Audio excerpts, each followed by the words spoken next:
네, 안녕하세요. 책에 관한 이야기와 수다, 책이다의 조진우. 정미현입니다.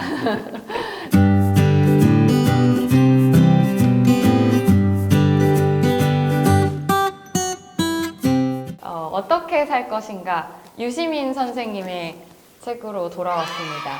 이 책은 유시민 선생님의 자전적인 에세이라고 할 수가 있습니다. 인생을 살면서 어떤 순간에든 누구나 질문할 수 있는 굉장히 많은 인생에 관한 질문들이 있을 텐데 이 질문들에 대한 유시민 선생님의 철학을 담은 책이라고 저는 읽었어요. 그 메시지를 간단하게 요약을 하자면 첫 번째는 나답게 살아라. 이게 가장 중요한 내용이 흐름이고요. 그리고 두 번째는 그래서 어떤 인생의 수칙을 갖고 살 것인가? 놀고, 일하고, 사랑하고, 연대하라.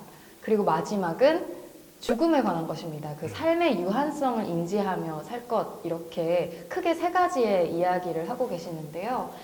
그 모든 이야기를 여기에서 담을 수는 없겠지만 저희가 느낀 점 그리고 키워드라고 생각했던 지점들을 중심으로 오늘 이야기를 나누게 될 것 같습니다. 기본적으로 이 책이 저는 좋다고 생각했던 이유가 나이가 차면 결혼하는 거고 결혼하면 애 낳는 거고 뭐 이런 순서가 있는 것처럼 여기는 것들에 대해서 되게 의심 많이 하고 질문 많이 하는 편인데 그중에 제가 요즘 가장 해결이 안 됐던 질문이 뭐냐면 부모는 왜 아이를 사랑하는가요? 왜냐하면 제가 지금까지 경험했던 사랑과는 비할 바 없는 큰 사랑을 지금 아이한테 쏟아붓고 있는데 물론 애와 남편은 모를 수도 있어요.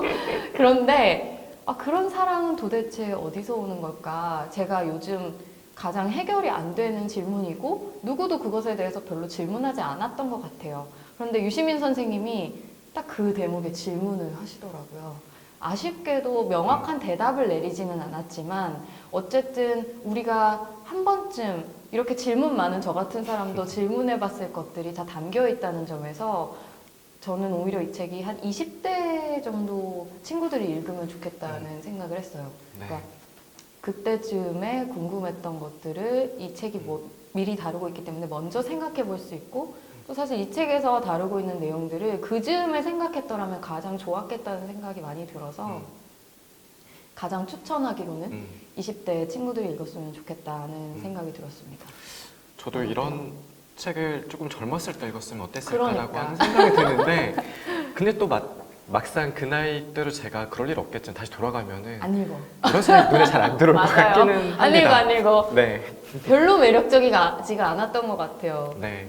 그때는 어떤 심도 있는 질문을 하고 그것에 고민한 다음 행동을 하기보다는 일단 행동이 먼저 그죠. 나오던 시기여서 그랬다는 생각이 들어요. 네. 그래서 책에서도 유시민 선생님 스스로도 말씀을 하시는 게 내가 20대 때 정말 무엇을 좋아하고 원하는지 질문했다면 삶이 달라졌을 것이다 라는 뉘앙스의 말씀을 하세요. 꽤 자주 하신다고 느꼈어요. 그래서 제가 아마 20대가 가장 먼저 떠올랐던 것 같지만 우리가 20대에는 그런 것에 관심을 가지기가 어려움으로 그렇죠. 조금 늦었지만 30대인 지금에도 역시 읽어도 좋은 책이라는 생각이 들었습니다. 네. 저는 우선은 책을 읽고 느낀 전반적인 느낌을 간략하게 말씀드리면은 우선은 책 제목이 굉장히 인상적이잖아요. 어떻게 살 것인가 그리고 거기에 대한 대답이 책에 명확하게 있을 거라고 기대를 하고 사람들이 아마 읽으실 텐데 그거에 대한 유시민 선생님의 대답은 의외로랄까요? 간단합니다. 굉장히. 네, 뭐 이를테면 마음이 가는 대로 사십시오. 이 정도 수준인데 책을 내용을 읽으시면은 아마 아실 텐데 유시민 작가님이 살아오신 그 일련의 그 인생들을 돌아보면은 어떤 기쁨이라든지 아니면은 즐거움을 쫓아서 살았다기보다는 어떤 책임감이나 의무감 혹은 부채감 이런 것들로 살아온 자신의 삶을 돌아보시면서 마음이 가는 대로 사십시오라고 말씀하시는 거 아닌가 그런 생각이 들었고 책에 던진 물음에 대한 답이 다소 싱거울 순 있으나 이 책이 가지고 있는 흥미는 일정 수준 이상이라는 점은 아마 이 책 내용에 녹아있는 유시민 선생님의 자연인으로서의 자기 이야기가 곳곳에 녹아있기 때문이라고 생각을 합니다. 개인적으로는 유시민 씨 혹은 유시민 국회의원, 전 장관 등등이라고 했을 때 뭐 제가 알고 있는 유시민 작가님은 이미 대중매체들에서 보여진 그런 이미지들이었거든요. 네. 뭐 어떤 신념을 가지고 네. 꿋꿋하게 살아오시고 굴하지 않고 꼿꼿하고 날카롭고 조금 그런 어떤 이미지가 있었는데 여기에 담겨 있는 그 자연인으로서 본인이 가지고 있는 그런 많은 감정들을 보니까 조금 더 친숙하게 느껴지는 점이 맞아요. 있더라고요. 좀 편안한 사람이고 싶어 하시는 것 같아요. 네. 저희가 보는 것에 비해서. 음. 그래서 오빠는 지금 자연인이라고 하셨지만 저는 이 띠지에 있는 글자 때문인지 전 자유인이라는 생각이 되게 많이 들었는데 글을 보면서도 그런 자유인의 느낌이 많이 들어요. 어떻게 보면 칭찬이고 어떻게 보면 욕일 수도 있는데 어떻게 보면 여기죠? 그렇죠. 왜냐하면은 저는 이제 전반적인 느낌을 말하고 있지만 이 책이 하나의 굉장히 뚝심 있는 줄기로 써나간 책은 아니라는 생각이 들었어요. 그러니까 아무래도 이게 에세이 형식이다 보니까 자전적인 에세이라는 게 뭐 큰 줄기가 있는 이야기가 되기가 힘들잖아요. 그럼에도 불구하고 이 책이 조금 더 산만하다고 느꼈던 이유는 소제목들 안에서의 글의 구성에서도 요즘 말로는 좀 TMI? 네, 말씀하시고자 하는 것은 오빠 말한 것처럼 굉장히 단순하고 선명하고 좀 심플해요. 그런데 그건 한 문당 정도 되고요. 그 앞에 수많은 이야기들은 유시민 선생님의 개인적인 이야기 혹은 배경 지식이에요. 그 여기서 책에서 작가님이 직접 하신 말씀입니다. 제가 한 게 아니고 그런 게 약간 먹물들의 특징이라고 그렇게 맞아, 저도 그 말씀하시더라고요. 얘기를 하려고 했습니다. 먹물들은요, 자기가 하고 싶은 말 앞에 아는 것을 다 써놓는 편인데 써놓거나 아니면은 그렇죠. 막 많이 찾아보고 나서 이야기를 그렇죠. 한다든지 뭔가 그렇게 하시죠. 근거와 뭐 경험적인 사실들을 가지고 글을 써야만 한다는 강박이 있기 때문에 그것은 이해하나 분량이 너무 많았다. 책의 좋은 점을 이쯤에서 한번 하나 더 말해야 될 것 같은데 우선은 책이 이른바 저희가 흔히 생각하는 뭐 힐링, 낭만적이고 혹은 이상적으로 달달한 말을 무책임하게 하는 그런 류의 책은 아니고요. 제가 좋았던 점은 그 책에 깔려있는 기조가 우선은 자기가 받아들일 수밖에 없는 인생의 조건 같은 것은 우선은 받아들이고 거기에서 우선은 자기 삶을 스스로 견뎌야 한다라고 하는 그런 내용이 깔려 있는데 맞아요. 그 점이 이른바 힐링과 관련된 책과는 구분되는 점인 것 같고 그게 제가 느꼈던 좋은 점이었어요. 성숙한 어른이라고 느끼는 대목들이 많았어요. 여기 책에서 보면은 문재인과 안철수, 뭐 도덕과 욕망 이런 소제목이 있어요. 그 내용에서 유시민 선생님이 자기의 정치적 성향, 그리고 문재인 당시 이사장님의 정치적 성향을 비교하면서 자기는 성난 파다와 같은 성정을 가졌기 때문에 당시 열린우리당을 통합할 수 있는 역량이 없었고 그 자리에는 크고 빈 그릇 같은 문재인 이사장 같은 분이 적격이었다. 이런 식으로 현실 인식을 하는 부분이 나오는데 그 지점이 되게 어른스럽게 느껴지더라고요. 자기의 한계를 분명히 알고, 그러니까 자기 인식이 명확한 거예요. 그러니까 자기에게 맞는 행동과 판단을 할 수 있었다. 그러니까 그런 판단들이 모여서 결국 유시민 선생님은 자기를 소모시키는 그 암투가 가득한 권력 속으로 들어가는 게 아니라 좀 내면을 채울 수 있는 자기에게 즐거움을 주는 글쓰기를 선택할 수 있었다는 생각이 들었어요. 약간 어른스러움을 자기 한계를 인식하는 것과 연관지어서 미연 씨가 이야기를 했는데 그게 굉장히 어려운 일이기도 하고 말 그대로 어른스러운 일인 것 같아요. 네. 사실 주위에 보면은 그런 분들이 많지 않은 것 같기도 하고 스스로도 그렇게 되기가 조금 어렵다는 맞아요. 거를 종종 자주 느끼거든요. 왜 유시민 작가는 글쓰기를 업으로 삼는 사람이 되기로 했을까?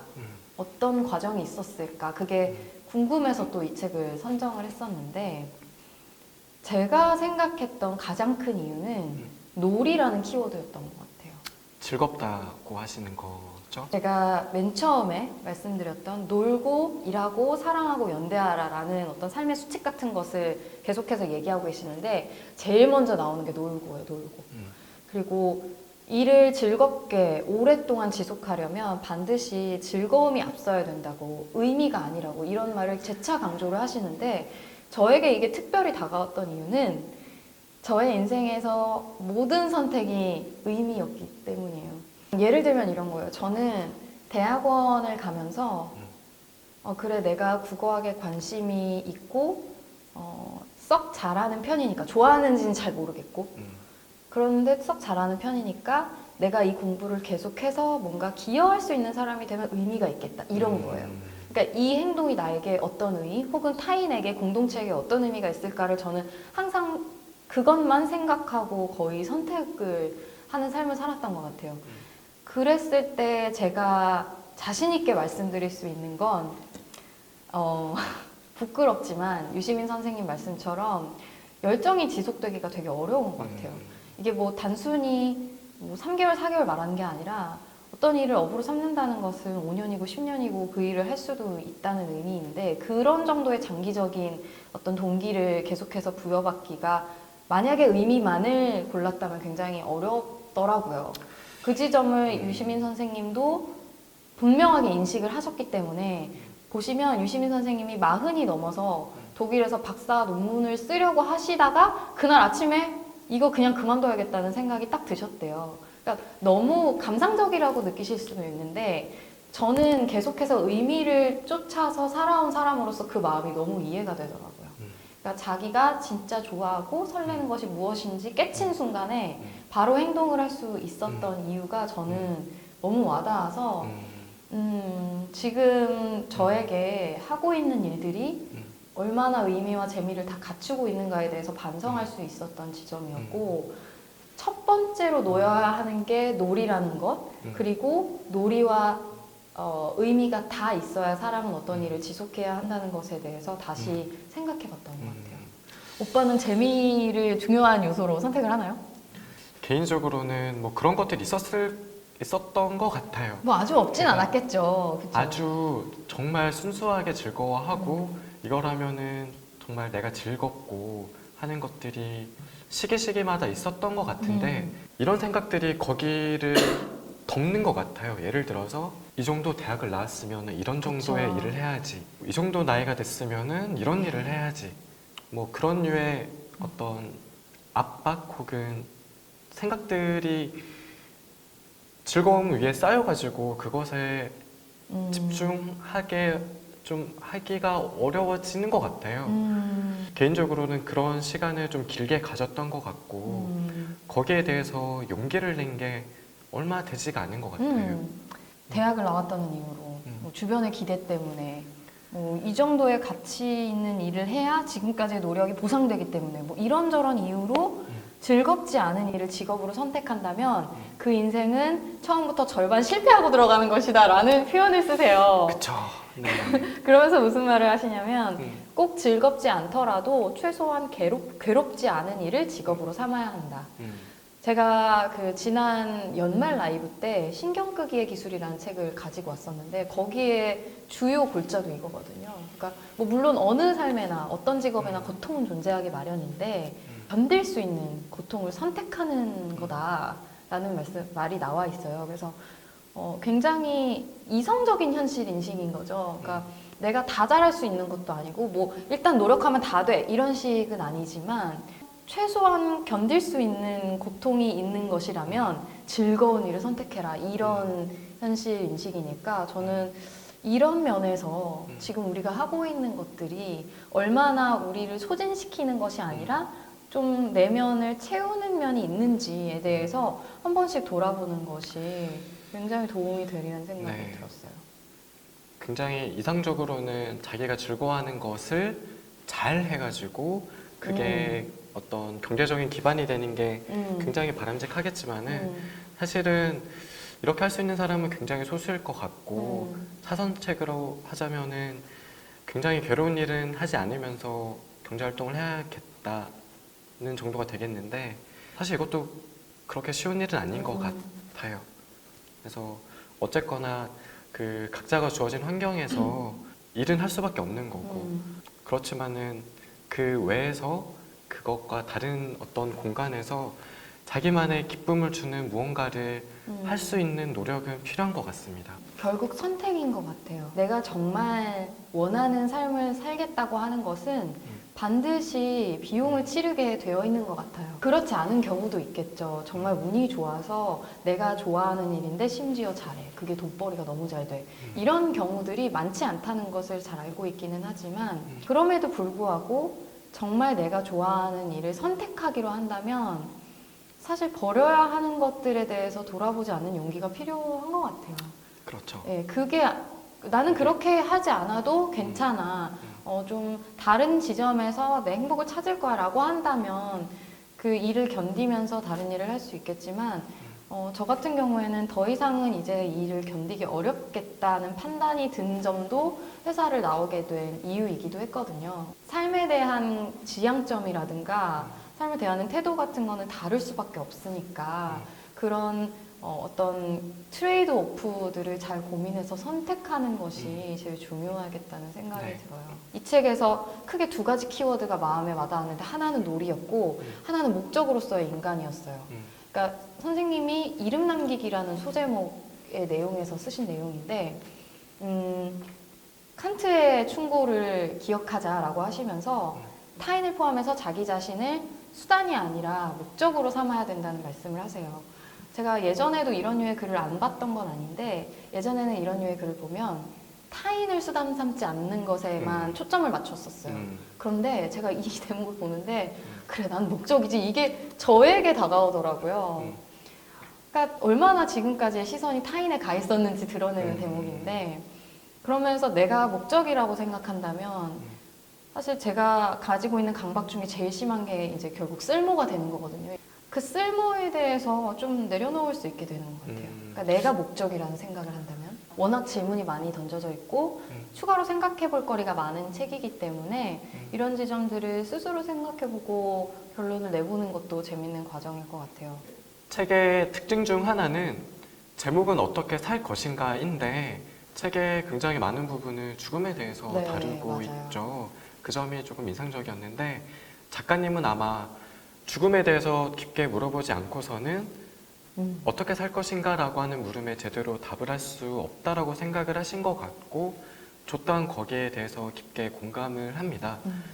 아마 다른 영상에서 제가 비슷한 말을 했던 것 같은데 죽음에 대해서 떠올린다고 하는 것이 사람을 굉장히 우울하게 만들거나 아니면 무기력하게 만드는 경우도 없진 않지만 그렇다면 어떻게 살 것인가 혹은 그렇다면 중요한 것은 무엇인가라고 하는 물음을 묻게 해주는 굉장히 중요한 계기가 되는 것 같거든요.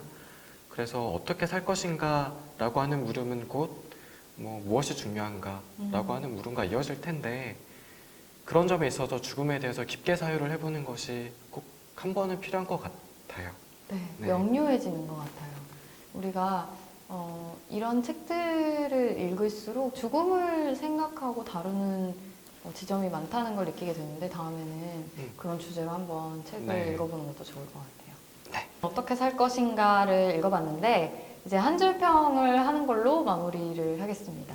오빠는 어떻게 하시겠어요? 제가 먼저 할까요? 네. 저는 어떻게 살 것인가 혹은 어떻게 죽을 것인가 라는 물음을 통해서 자신을 스스로 견디는 사람이 되자로 하겠습니다. 미연님은 어떻게 마무리하시? 네, 저는 나는 언제나 목적이다.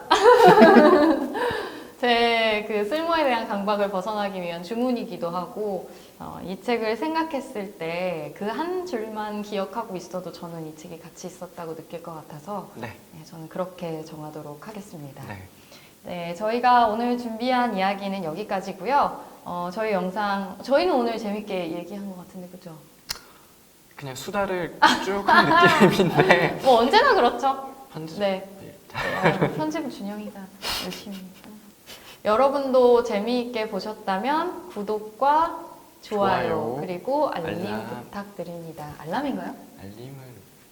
알림장 같아요. 알람이에요? 알람? 사실 모르겠어요. 알람 저희가 뭐죠? 아는 게 없어요. 그럼 나는 늘 알림이라고 했던 것 같은데 그러고 보니까? 그런가? 네.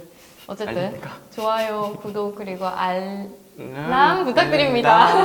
네, 감사합니다. 안녕.